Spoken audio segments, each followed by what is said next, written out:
प्रयागराज महाकुंभ में इस बार नागा पुरुषों के साथ महिलाओं का भी दीक्षा संस्कार होगा और ये एक नया इतिहास लिखने जा रहा है। महाकुंभ में इस बार मातृशक्ति ने अखाड़ों से जुड़ने में गहरी रुचि दिखाई है और इसको लेकर हमारे सहयोगी प्रदीप विश्वकर्मा ने महामंडलेश्वर भगवती पुरी जी महाराज से खास बातचीत की। हमारे साथ हैं महामंडलेश्वर भगवती जी पुरी जी हैं, श्री श्री 1008। हम उनसे चर्चा करेंगे जिस तरीके से महिलाओं को दीक्षित किया जा रहा है। एक आज विशेष दिन है, उस पर उनसे ही चर्चा करेंगे। बहुत स्वागत है जी। धन्यवाद। ओम नमो नारायण। हमने अभी आपसे चर्चा की कैसे जो महिलाओं को दीक्षित किया जा रहा है, उससे क्या अध्यात्म को कितनी गति मिलेगी?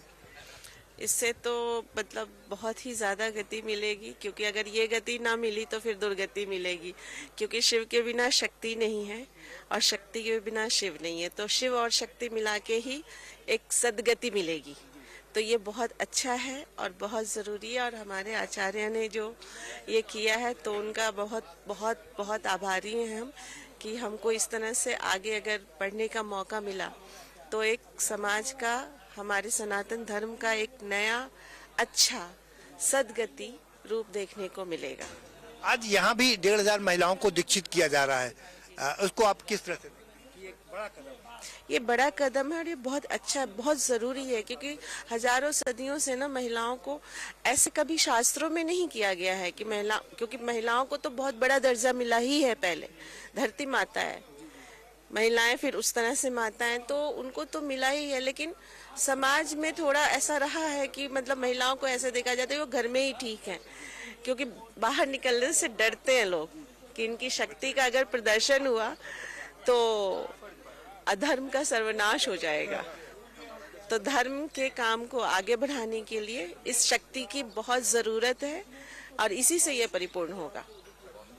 एक आज नागा महिला सन्यासिनी को भी दीक्षित किया जाएगा, उसको आप किस तरह से देखते हैं? इस बारे में मैं कुछ नहीं कहूंगी, क्योंकि मुझे ज्यादा आइडिया नहीं है।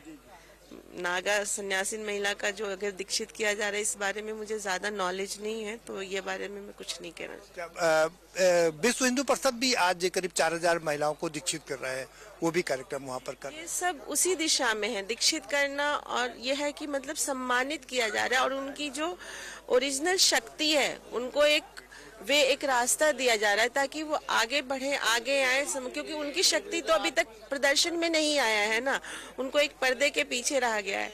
तो जब ये आगे आएंगे तो कुछ अलग ही स्वरूप होगा ब्रह्मांड का।